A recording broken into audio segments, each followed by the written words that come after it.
마가복음 11장 20절에서 25절까지 말씀입니다. 그들이 아침에 지나갈 때에 무화과 나무가 뿌리째 마른 것을 보고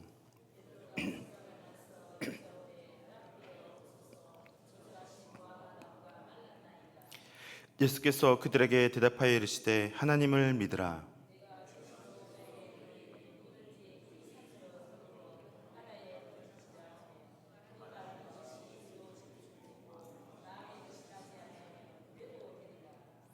그러므로 내가 너에게 말하노니 무엇이든지 기도하고 구하는 것은 받은 줄로 믿으라. 그리하면 너에게 그대로 되리라. 서서 기도할 때에 아무에게나 혐의가 있거든 용서하라. 그리하여 하늘에 계신 너희 아버지께서도 너희 허물을 사하여 주시리라 하시니라. 아멘. 우리에게 있어서 믿음은 참으로 중요한 요소입니다. 하나님을 믿는 믿음, 다시 오실 예수님을 믿는 믿음, 그분이 우리와 함께 하신다는 믿음. 우리가 이 믿음 없이 신앙생활 한다는 것은 이 껍데기 신앙이나 다름없을 겁니다. 그렇다면 믿음이란 과연 무엇일까요? 우리가 간절히 바라고 구하는 것에 응답받는 것이 믿음일까요? 내가 바라고 소원했던 것이 자주 잘 이루어지면 믿음이 좋은 사람이고, 그렇지 못하면 믿음이 없는 사람일까요? 어떤 분은 너무나 신실하게 주님을 믿고 하루에도 몇 시간씩 기도를 하는데도 일이 잘 풀리지 않고 또 건강이 좋아지지 않았다라고 한다면 과연 이것이 믿음이 부족해서일까요? 한때 긍정의 힘이라는 책이 인기를 끌었던 적이 있었습니다. 이 미국 레이크 우드 교회를 담당하고 있는 조엘 오스틴 목사가 쓴 책인데요. 주 골자는 뭐든지 믿으면 된다는 겁니다. 이 책에 이런 내용이 있었습니다. 하루는 이 목사님이 마트를 가게 되었는데 그날따라 주차장에 차들이 많아서 주차 자리가 없었다고 합니다. 근데 믿음으로 하나님 주차 자리를 주세요 했더니 다른 차가 막 나오더라는 것이죠. 그래서 주차를 했습니다. 그래서 믿음으로 긍정적으로 기도하면 다 이루어진다라는 주장입니다.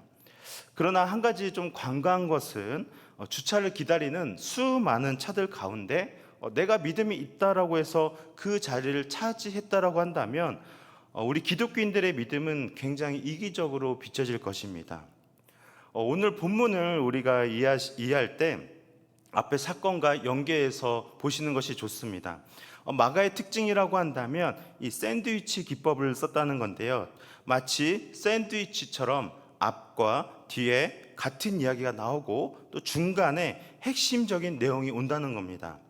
그러니까 샌드위치처럼 위아래에 빵이 있고 그 안에 속을 채우듯이 그 중간에 있는 이 사건을 강조하고 있다는 것이죠.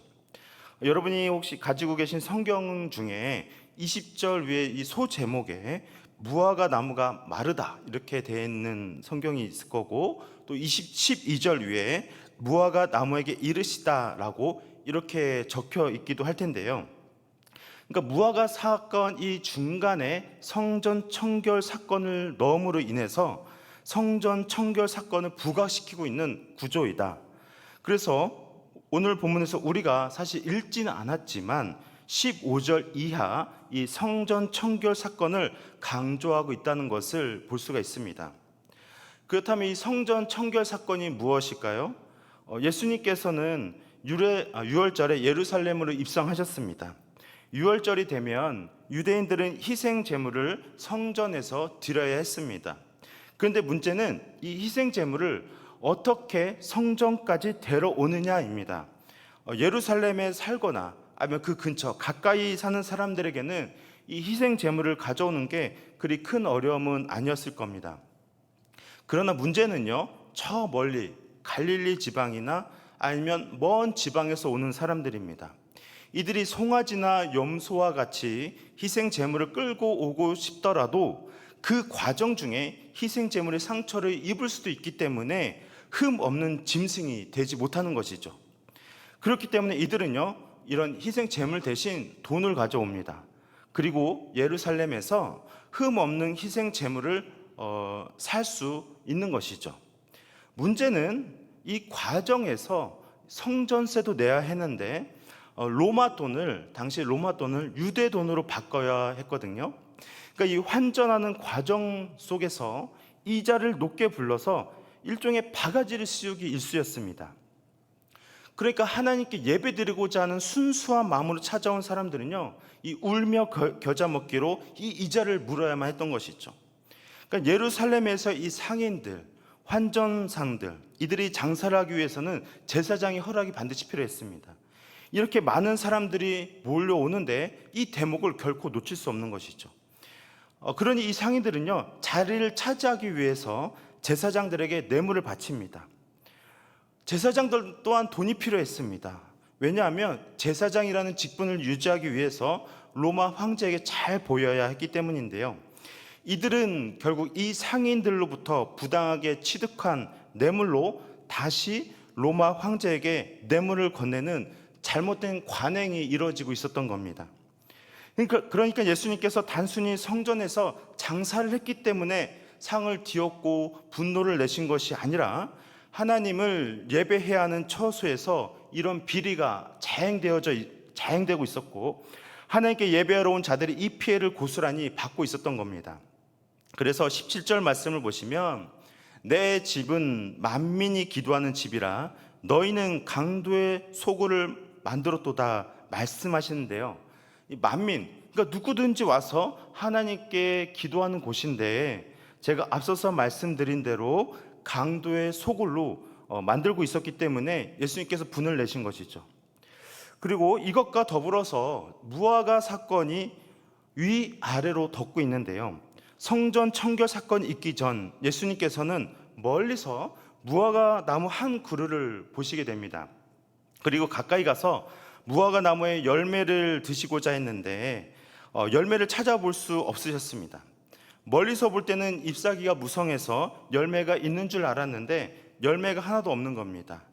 그러시고는 이 나무를 저주하시죠.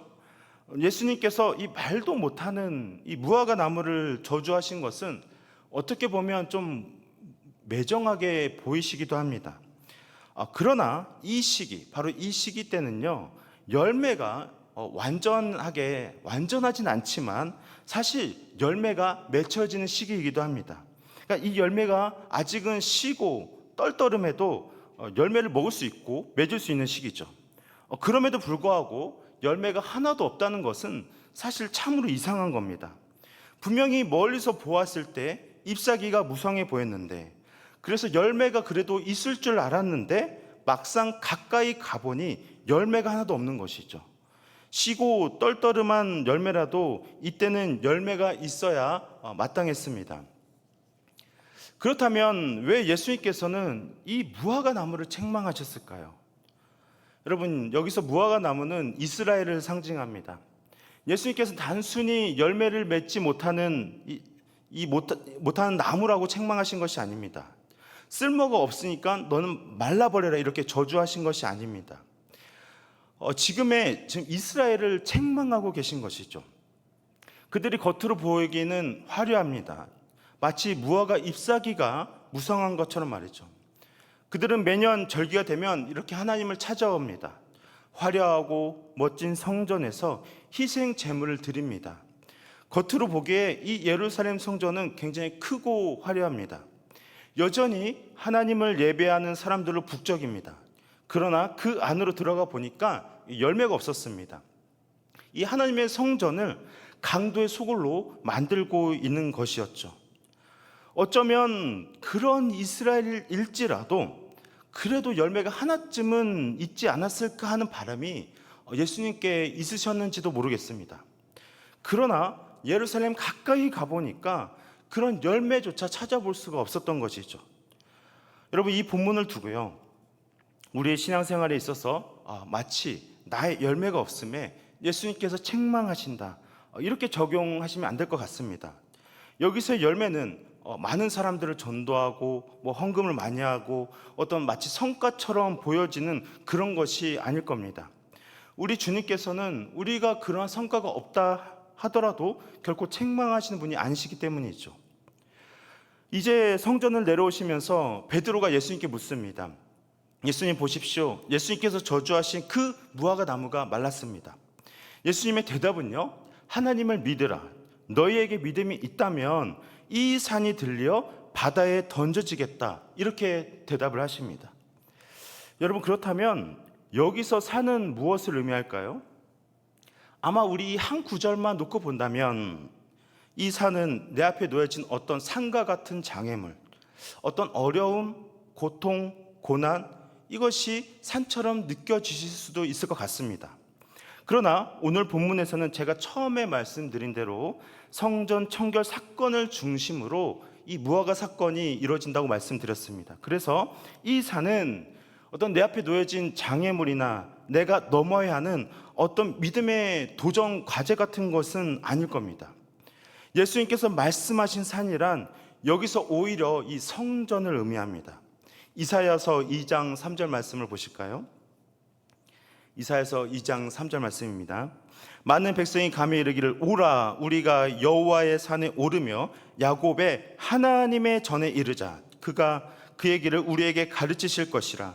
우리가 그 길로 행하리라 하니니 이는 율법이 시온에서부터 나올 것이요 여호와의 말씀이 예루살렘에서부터 나올 것임이니라. 아멘. 여기서 말씀을 보시면 여호와의 산에 오르며 말씀하고 있죠. 그리고 이곳을 어떻게 말씀하냐면 하나님의 전이다라고 말씀하고 있습니다. 여호와의 산, 곧 하나님의 전은 이 성전을 의미합니다. 그래서 바다에 던져질 산이란 내 앞에 놓여진 장애물이 아니라 오히려 유대인들의 자랑이고 화려했던 이 큰 성전을 의미합니다. 옛날에 어떤 목사님께서 새벽에 기도하실 때마다 이렇게 기도하셨다고 합니다. 주님, 저 앞에 있는 산을 옮겨 주시옵소서. 믿음이 있거든 저 산이 들려 바다에 던져진다고 말씀하셨으니 저 산을 옮겨 주시옵소서. 그 교회 앞에 산이 있었는데 그 산이 굉장히 시야가 답답했었던 것 같습니다. 그래서 그냥 그 말씀대로 기도했더니 어느 날 새벽 기도를 마치고 내려오시는데 밖에서 막 쿵쿵 캉캉 막 이런 소리가 들리는 것이었습니다. 무슨 일인가 봤더니 그래서 포크레인이 그 산을 막 깎고 있는 겁니다. 굉장히 기적이죠? 이 목사님께서도 이 기도가 이렇게 이루어질 줄 몰랐습니다. 그런데 여러분, 더 놀라운 기적은 그 교회도 같이 깎여 나갔다는 겁니다. 물론 그 교회는 보상을 받고 더 좋은 곳에 이사를 갔지만 우리는 오늘 말씀에서 어떤 믿음을 갖고 기도해야 하는지 깨달을 수 있어야 합니다. 스가랴서 14장 우리 4절부터 6절까지 말씀인데요, 우리 앞을 보시고 함께 읽겠습니다. 시작. 그 나라에 그의 발이 예루살렘아 곧 동쪽 감람산에 서실 것이요 감람산은 그 한가운데 동서로 갈라져 매우 큰 골짜기가 되어서 산 절반은 북으로 절반은 남으로 옮기고 그 산 골짜기는 아살까지 이를지라. 너희가 그 산 골짜기로 도망하되 유다 왕 우시야 때의 지진을 피하여 도망하던 것 같이 하리라. 나의 하나님 여호와께서 임하실 것이요 모든 거룩한 자들이 주와 함께 하리라. 그날에는 빛이 없겠고 광명한 곳들이 떠날 것이라. 그러니까 여기서 스가랴의 예언처럼 그의 발이라고 하는 것은요 예수님을 뜻합니다. 그러니까 예수님께서 서 계신 곳이 바로 감람산입니다. 이 감람산이요 쪼개져서 없어진다는 겁니다. 곧 예루살렘 성전이 없어지게 될 것이라는 것이죠. 그래서 저 산이 들리어 바다에 던져 지운다는 것은요 예루살렘 성전이 멸망하게 될 것을 말씀해 주고 있습니다. 여러분, 유대인들에게 예루살렘 성전은 정말 영원할 것 같았습니다. 그들은 이 성전을 중심으로 살았고 굉장히 자랑스러워하였습니다. 여러분도 아시겠지만 지금 세워진 성전은요 세 번째 건축된 성전입니다. 첫 번째는 다윗 때부터 시작해서 솔로몬에 의해 세워진 1차 성전이 그랬고, 그리고 에스라 느헤미야를 통해서 재건된 2차 스룹바벨 성전이라 불렸고, 이제는 헤롯에 의해서 세워진 3차 예루살렘 성전입니다. 그들의 자랑거리이고 모든 생활과 또 믿음의 중심이라 여겼던 이 예루살렘이 바다에 던져져야 한다뇨. 이것은 상상할 수 없는 일입니다. 이것이 바다에 던져진다는 겁니다. 그렇다면 오늘날 우리가 바다에 던져야 할 것은 무엇이겠습니까? 이스라엘을 상징했던 무화과 나무, 열매 없는 무화과 나무처럼 잎은 무성해 보여도 가까이 가보니까 열매가 하나도 없었던 껍데기뿐인 내 모습이 아닐까요? 제가 지난 2년간 네덜란드에 있으면서 유럽 교회를 보고 있자니 한국 교회는 그에 비하면 굉장히 크고 멋집니다. 저의 짧은 경험으로 이 유럽 교회들을 판단하는 것이 좀 조심스럽지만 제 경험을 빌려보자면 유럽에는 큰 교회들이 별로 없습니다. 저희와 같이 공부했던 친구들과 제가 이야기를 나누면서 어떤 친구가 이런 질문했습니다. 너희 한국에는 큰 교회가 많다고 하던데 너희 교회는 몇 명이나 있냐? 저에게 이런 질문했습니다. 그래서 저는 글쎄 한 500명에서 600명 정도라고 했더니 깜짝 놀라는 겁니다. 우와, 진짜 큰 교회다. 빅처치야. 이렇게 말하는 겁니다. 그러나 그런데 저는 이렇게 대답했어요. 그런데 우리 한국에서는 좀 중간 정도 되는 사이즈야. 사실 한국 교회는 더 큰 교회들이 많아. 우리 담임 목사님은 2만 명이 넘는 교회에서 부목사님으로 계셨었어. 그랬더니 그 친구가 정말 놀라면서 2,000명이 아니고 2만 명? 말도 안 돼. 우리 마을 사람들보다 많잖아. 이렇게 말을 하는 겁니다. 여러분, 종교 개혁이 일어났었던 나라, 루터와 칼빈과 또 쯔빙글리가 살았었고 한창 종교 개혁으로 기독교의 파도가 일어났었던 이런 유럽 땅이었는데요. 지금은 사실 교회 건물을 좀 찾아보기도 어렵습니다. 물론 여전히 그들은 주일 성수를 하며 모이고 있고 또 선교를 하는데 또 힘쓰고 있습니다. 그러나 그 옛 영광을 기대하기는 좀 어려워 보입니다. 그에 비한다면 한국 교회는 정말 놀랍죠. 비행기에서 한국 땅을 내려다보면 밤에 수많은 그 십자가를 볼 수 있습니다. 한국 교회가 어렵다고 하더라도 10,000명이 넘는 메가 처치가 있고 수천 명이 넘는 또 대형 교회들이 유럽에 비하면 정말 많이 있습니다. 그러나 이것이 우리의 자랑이 될 수 있을까요? 혹시 우리도 저 예루살렘 성전처럼 겉으로 보기에는 잎사귀가 무성해 보이지만 가까이 가보니 열매가 없는 그런 상태가 혹시 아닐까요? 여러분, 우리가 주님 앞에 무엇을 자랑할 수 있겠습니까? 여러분들에게 주어진 직분이 참으로 귀하고 감사합니다. 주님을 위해서 무엇인가 우리가 맡아서 충성된 종으로 살 수 있다는 것은 굉장히 값진 일이죠. 그러나 여러분의 직분이 여러분의 믿음을 지켜줄 수 있을까요? 어느 정도의 영적인 책임이 주어집니다. 이 영적 책임으로 어느 정도의 내 믿음과 또 신앙생활하는 데 도움을 줄 수 있습니다. 그러나 결코 내 직분이 내 믿음까지 지켜주지 못합니다. 나의 어떤 그런 좀 업적이 좀 있을까요? 교회를 위해서 어떤 멋진 프로젝트를 좀 완성하고 많은 물질로 헌금하고 희생하는 것, 물론 이런 헌신이 참으로 귀합니다. 그렇다고 할지라도 이것이 우리의 믿음을 증명할 수 있을까요? 여러분, 유대인들은 절기를 지키는 것도 희생 제물을 드리는 것도 굉장히 철저했습니다.